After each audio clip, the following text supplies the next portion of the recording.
It's a unique book reading series of sessions that we are beginning from today. So let's begin today's program with a short prayer. Nama Om Vishnu Padaya Krishna Preshthaya Bhutale Srimate Bhakti Vedanta Swamin Nitinamine Namaste Saraswate Deve Gauravani Pracharine Nirvishesha Shunyavadi Paschatya Deshatarine Jaya Shri Krishna Chaitanya Prabhu Nityananda Shri Advaita Gadadhara Srivasadi Gaura Bhakta Vrinda Hare Krishna, Krishna Krishna, Hare Hare, Hare Rama, Rama Rama, Hare Hare. So we are beginning this unique book reading series of sessions from today.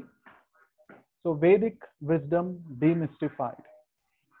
Vedic knowledge is very vast and complex, and Srila Prabhupada, our Acharya, presents this Vedic knowledge in an interesting manner in his books. And Srila Prabhupada has written 80 volumes of books pertaining to the spiritual science.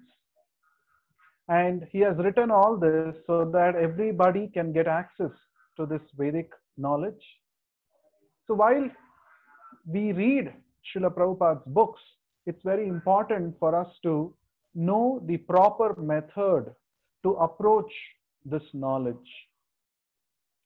So the intention behind starting this series of sessions, of book reading series, is to help all the aspiring spiritualists to get to know the way to access this spiritual knowledge, by which all of us can become strengthened mentally and spiritually, and our life can become enriched with the practical application of this knowledge. Krishna says in the Bhagavad Gita, Nahi jnanena sadrusham. There is nothing as sublime as the spiritual knowledge that Lord Krishna presents in the Bhagavad Gita. So just by knowing it and practically applying it, our life can become sublime. So let's try to make our life sublime by understanding the proper way of approaching the spiritual knowledge as presented by Srila Prabhupada in his books. So today we will be reading some sections of the book written by Srila Prabhupada entitled Elevation to Krishna Consciousness. Now the format of this session will be like this. There will be readers assigned. I will not be reading. In fact, some of you will be getting an opportunity to read an extract that will be displayed on the screen. And after you read, we will have a short discussion about this. And after a couple of slides, there will be a quiz, live quiz based on what we have read, and wherein I will be showing you the question and you will have to post your answers in the comments. So that's how it will be. And so it will be a very enriching learning experience that we can look forward for in this series, of which the first session is going to happen now. So let's begin offering our prayers to Srila Prabhupada. We have already offered prayers. We will start our session. Can we have the first slide? We will dedicate this entire session to Srila Prabhupada. So this is the first section of the book that we are going to read today. So I request the assigned reader to begin reading. You can unmute yourself and read.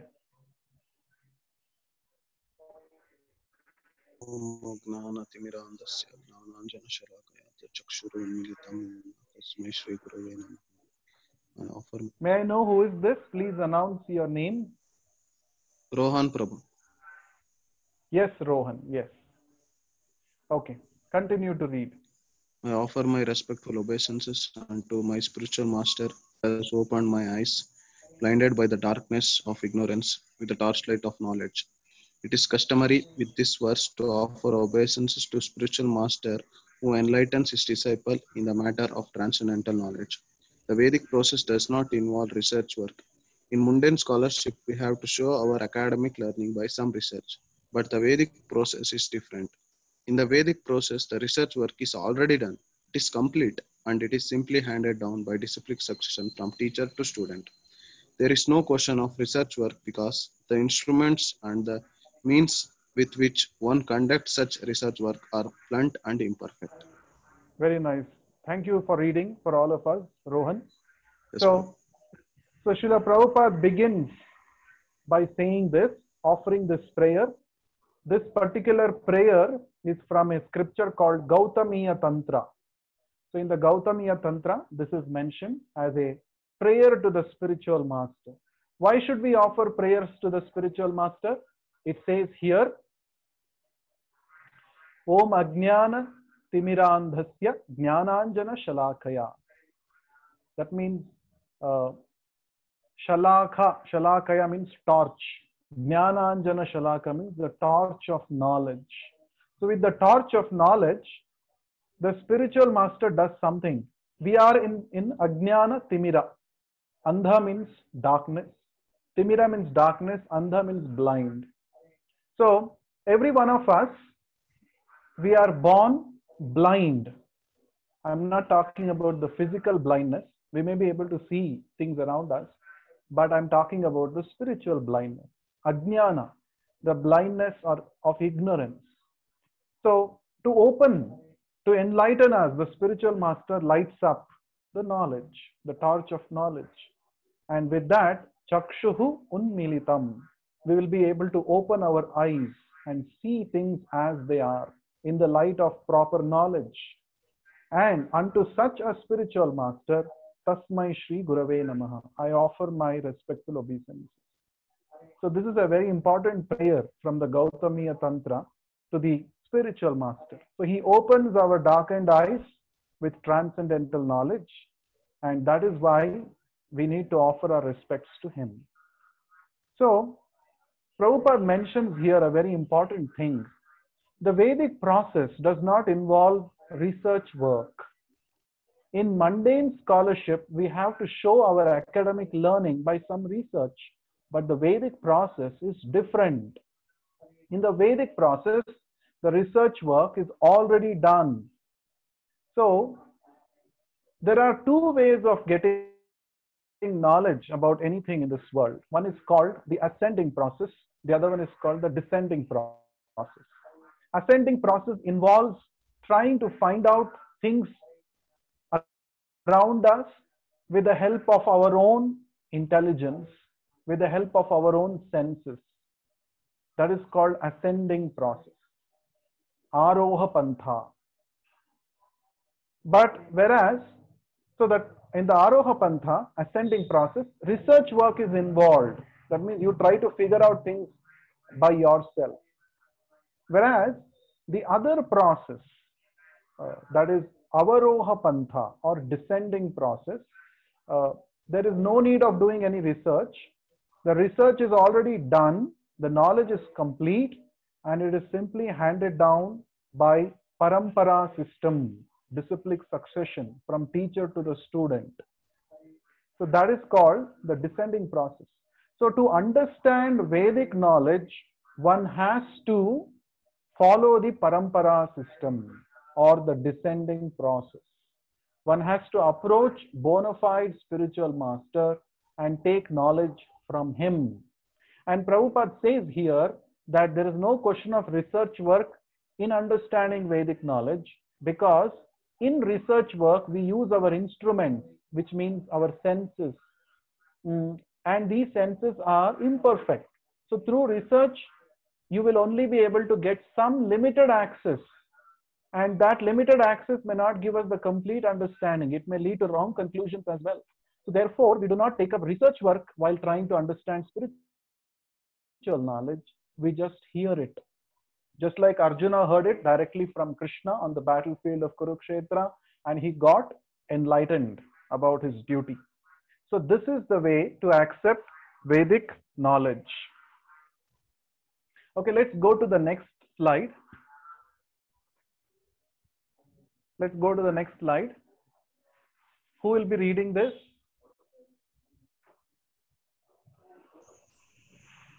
Anyone can read. I'll read, Prabhu. Yeah. Karthik. Nice to have you after a long time. Karthik, Yeah. please read. To err is human. At this stage of our material existence, we are conditioned by many laws of nature. All conditioned souls are subject to four defects due to the imperfection of their senses. One defect is that the conditioned soul is certain to commit mistakes. There is no man who does not commit mistakes. In India, for instance, Mahatma Gandhi was supposed to be a very great personality, but he also committed mistakes. 5 minutes before he came to the meeting at which he was killed, he, he was warned by confidential associates not to go, but he persisted. To commit mistakes is very natural in the conditioned state of life. Indeed, the popular saying has risen to err is human. Thank you. To err is human. So currently, our existence is material existence. But our original existence is spiritual existence. We are actually spirit souls. Currently, we are going through a material experience. So, therefore, our stage is called material existence. And we are conditioned by the laws of nature. Therefore, we are called conditioned souls. Conditioned souls means those who are subjected to the laws of nature, material nature. Like, for example, the current pandemic situation, you can see that no doubt the human civilization has made a lot of progress in the matter of science and technology, but still this pandemic, we are not able to do much. We are not able to overcome. This means we are conditioned or we are bound by the laws of nature. Therefore, our current situation is we are a conditioned soul bound by the laws of nature. And every conditioned soul, as it is said here, we have inherently four kinds of imperfections, four kinds of defects. So the first defect is explained here by Srila Prabhupada, that is the tendency to commit mistakes. Everybody commits mistakes. And here Prabhupada is giving an example of father of our nation, Gandhiji. Of course, it's not to, Prabhupada himself was a follower of Gandhiji in his youth. It's not that Prabhupada is, deriding Gandhiji. Prabhupada is only giving an example to show how even a great leader can commit mistakes, right? We all know this history, how Mahatma Gandhi fought for the freedom of our country. He had a big number of following. He started the non-cooperation movement, practically converted this freedom struggle against the British into a mass movement and all that. And he was also known for his principles of non-violence and truthfulness and all of these things. But still, there were a few mistakes that he made in his life.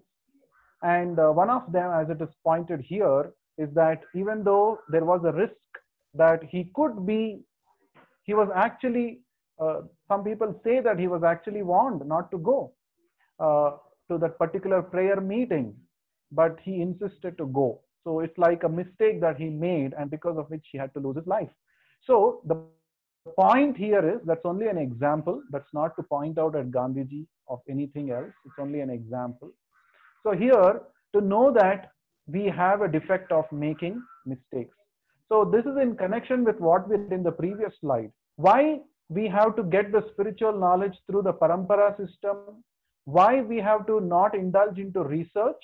Because through research, there is a possibility that we may not arrive at the right conclusion because we inherently commit mistakes.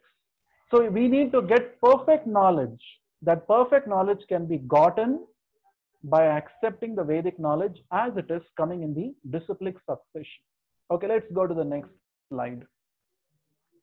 Let's continue. So next, who would like to read? Yeah, Hare Krishna Prabhu. Asutosh here. Yes, Ashutosh. Hare Krishna. Yeah. So Santosh, can we display the next slide? Yes. yeah, So Ashutosh, you would like yes, to read? Prabhu. So other three Please read. imperfections. Yes.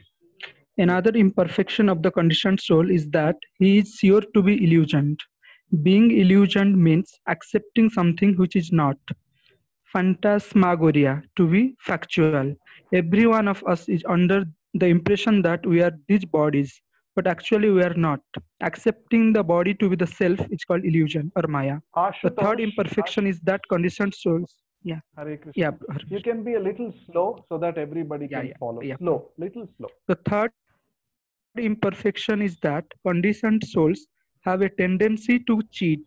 We have often heard a storekeeper say, "Because you are my friend, I won't make any profit of you."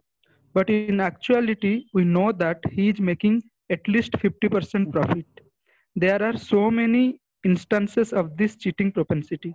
There are also many examples of teachers who actually know nothing but put forth theories in words like perhaps or it may be, while in actuality they are simply cheating their students. The fourth imperfection is that the senses of the living entity are not perfect. Our vision is so limited that we cannot see very far away nor very near. The eye can see only under certain conditions, and therefore it is understood that our vision is limited. Similarly, all our other senses are also limited. It is not possible to understand the unlimited by these imperfect limited senses. The conclusion is that the Vedic process doesn't encourage us to endeavor to learn the absolute truth by employing our present senses, which are conditioned in so many ways. If we are to have knowledge, it must come from a superior source which is not conditioned by these four imperfections. That source is Krishna. He is the supreme authority of Bhagavad Gita and he is accepted as the perfect authority by so many saints and sages. Yes. Thank you. So that was Ashutosh, a PhD student from the Indian Institute of Science, Bangalore, who read this. So first imperfection we saw in the previous slide is that we, what was the imperfection that we saw in the first case? Anyone? Commit mistakes. Yes, to err is human. We commit mistakes. Yes. Now, the three more imperfections are described here by Srila Prabhupada. First thing is, we have the tendency to become illusioned. We come under illusion. Illusion is a translation of the Sanskrit word Maya. Maya has two syllables. Ma means not. Ya means this. Maya means not this. Means our tendency to accept something which is actually not. That is called Maya.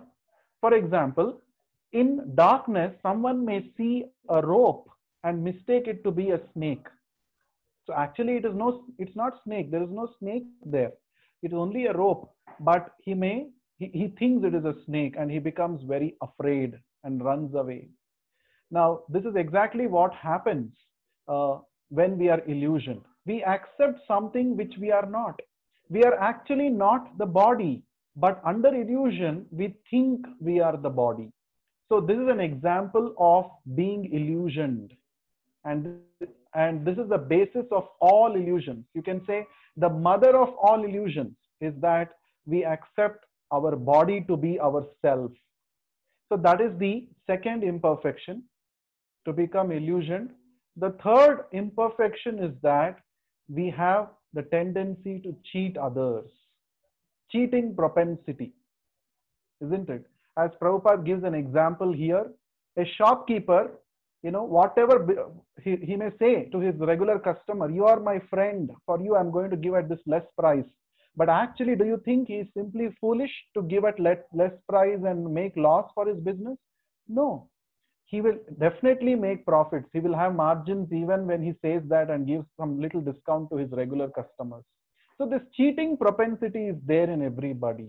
From a small kid up to the greatest scholar or scientist, we see that sometimes they cheat people, they cheat the innocent followers. So this is the cheating propensity that everybody, the conditioned souls, have got. And the last one, the fourth imperfection that all of us have, is that our senses are imperfect. Our senses are imperfect. How do you say that our senses are imperfect? For example, the eyes. So we can see so many things with our eyes. Generally, we believe this philosophy that seeing is believing. If you show me, then I'll believe, people say. But what is the power of your seeing? Your own eyelids, which are the nearest object to your eyes, you will not be able to see. Can anyone see your eyelids? You can try to see. Close your eyes or try to see your eyelids. Can you see? No, you cannot see. So what is the power of our seeing? Isn't it? Likewise, our ears. Ears function only within the range of 20 hertz to 20 kilohertz frequencies of sound. Below 20 hertz, which is infrasonics, we cannot hear. Above 20 kilohertz, ultrasonics, we cannot hear. That means we have a limitation. Our senses are limited in their capacity to acquire knowledge. That is the meaning of limitations of senses, imperfect senses. So because of these four imperfections that all of us have, it is not possible for us to get the perfect knowledge. With imperfect senses, you cannot get perfect knowledge. Therefore, Srila Prabhupada concludes that if we want perfect knowledge, we have to go to the perfect source. And that perfect source is the one who is free from these four perfect imperfections, and that is Lord Krishna. And he is the supreme authority, and when we accept knowledge from him as it is, as he has presented in the Bhagavad Gita, then we can get perfect knowledge. Right? Let's go to the next part. Now we have a quiz, okay? Very exciting. Based on the 3 slides that we read, we are going to have this quiz now. I will be reading questions one by one, and you will have exactly 30 seconds to answer. Now, you will have to type the question number and your answer and post it as a comment. Okay? It's not going to be a verbal quiz. I will be reading the question. You hear the question. You can also see the question on the slide, but you will have to type the answer and send it across as a comment. Okay, let's begin the quiz. Let's have the first question. First question. What is the Vedic process of acquiring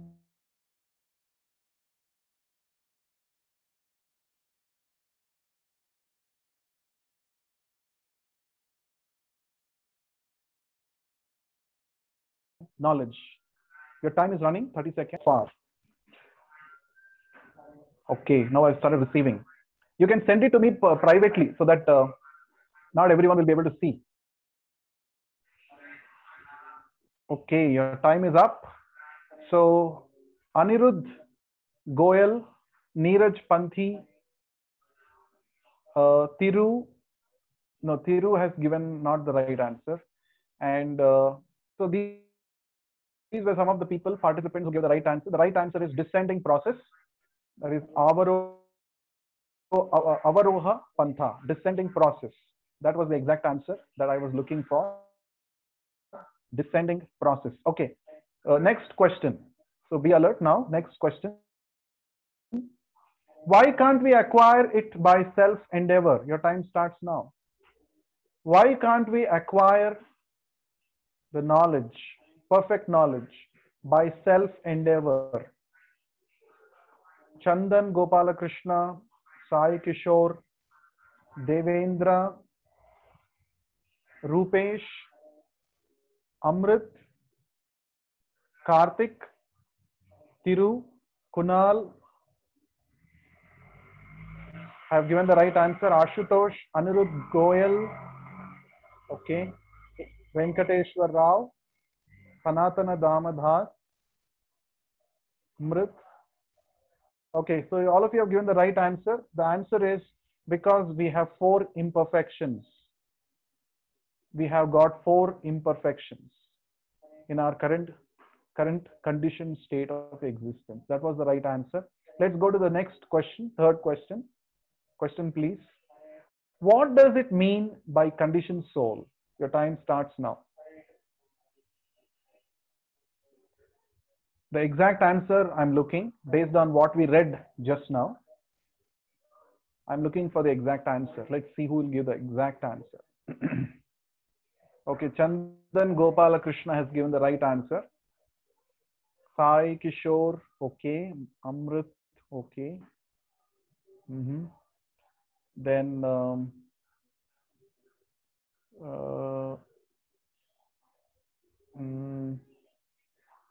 many of you are trying, but I'm not getting the exact answer which I was looking for. The exact answer is what makes us conditioned soul is because we are bound by the laws of material nature. We are under the stringent laws of material nature. That is why we are controlled by the laws of nature. That is why we are called conditioned soul. I gave you the example of the current pandemic situation to explain this concept. Okay, let's go to the next.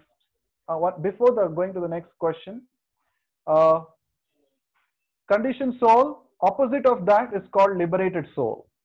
Okay, when we become free from the stringent laws of material nature, when we go back to our original spiritual position, we are called liberated soul. So currently we are conditioned soul. Somebody has pointed that they are not able to hear my voice. Maybe you have muted me. There is an option on the left hand bottom corner of your screen to unmute or to switch on the speaker. You'll be able to hear me. Okay. Next question. Yes, we will share the recordings, Anirudh. Next question. What are the 4 imperfections listed? Your time starts now. Let's see who's going to get all the 4. What are the 4 imperfections listed? So Karthik has 1, 2, 3. Okay. Kunal Khandelwal. Chiru has pointed 1. Amrut has successfully given all the 4. And Sushant has given 2. Sanatana Damadas has given 1. Chandan Gopalakrishnan 3. Devendra 3. Neeraj 4. Okay. Telling lies. Okay. That was not one of the imperfections that we discussed. Okay. So the time's up. So the 4 imperfections, some of you have pointed out successfully. We have imperfect senses. We are prone to be illusioned. We have the cheating tendency. And we have, what is the 4th one? We have the propensity to make mistakes. Yes, these are the 4 imperfections that we have. So first one, we have the tendency to commit mistakes. Second one, we are prone to illusion. Third one, we have the cheating propensity. And 4th one, we have imperfect senses. So these are the 4 imperfections of every conditioned soul, which makes him incapable of acquiring knowledge himself by personal endeavors. Okay, let's go to the next question. What is the example cited for committing mistakes? Your time starts now. Srila Prabhupada gives an example for committing mistake. What is that? So Karthik has given the right answer. Karthik, the yoga master, and Geeta Mara. Sorry if I'm wrongly pronouncing your name. Amrit has given the right answer. Then Kunal Khandelwal has given the right answer. Anirudh Goyal, wonderful, right answer. Sushant has not given the answer. Devendra has given the right answer. Rupesh has given the right answer. And okay, so the time's up. So the example is that of Mahatma Gandhi ji.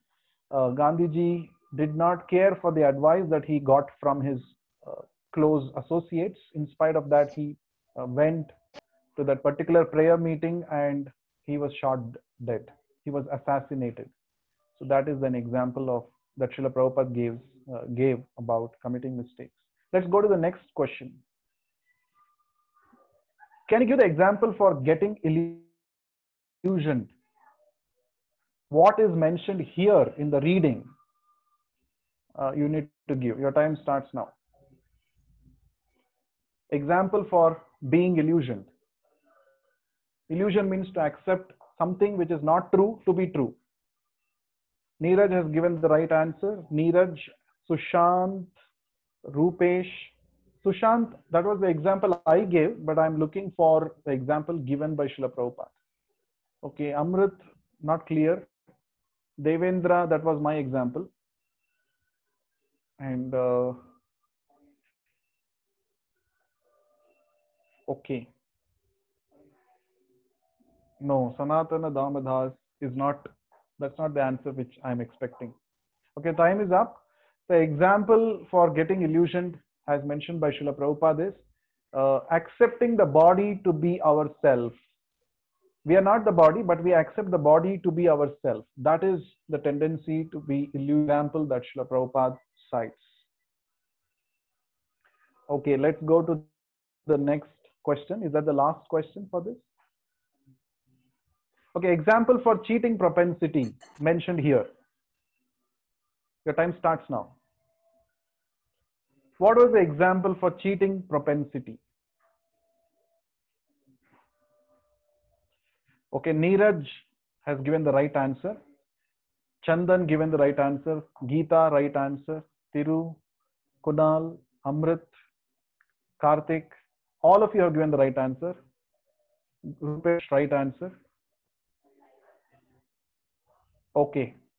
So I think everybody, almost everybody has given the right answer. The example is the shopkeeper trying to tell his regular customer that I am giving you a 50% discount, but actually he is making profits. He's still cheating, right?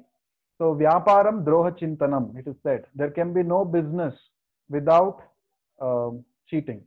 Let's see the last question of this quiz. Example for imperfect senses that was listed here, that was given by Srila Prabhupada. Your time starts now.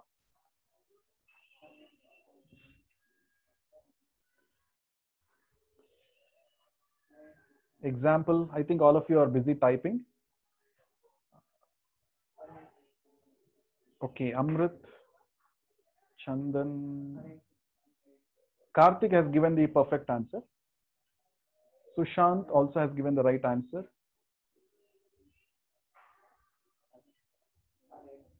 The year one I gave, the one which Srila Prabhupada gave. Yes, Devendra has also given the right answer. So the example is the eyes. We cannot see under only certain conditions. Our eyes can see, not in all conditions. And I also gave the example of the ears, which has an audible range of frequency, which it can hear. So that brings us to the end of the quiz and towards the end of today's reading session. I hope all of you had a great experience, and I hope all of you got some wonderful insights into the Vedic understanding, the Vedic process of acquiring knowledge. We shall continue reading from the same book, Elevation to Krishna. How many of you feel we should have, please post. Of course, it's not a part of quiz. How many of you feel we should have this kind of session every day? Raise your hand. Okay. Maybe you can indicate in the feedback, which we will be sharing the link to you.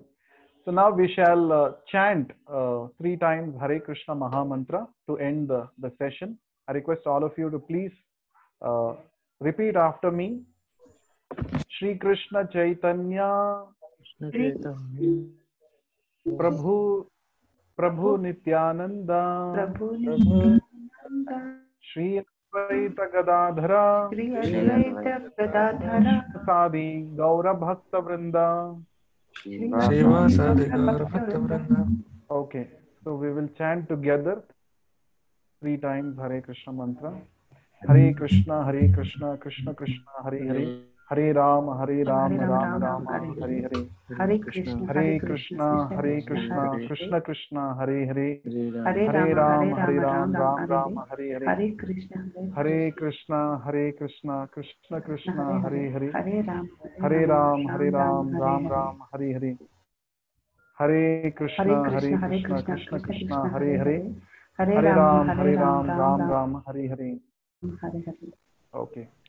So I request all of you to please take out 10 minutes at least of your daily time and do chant Hare Krishna Mahamantra 108 times every day.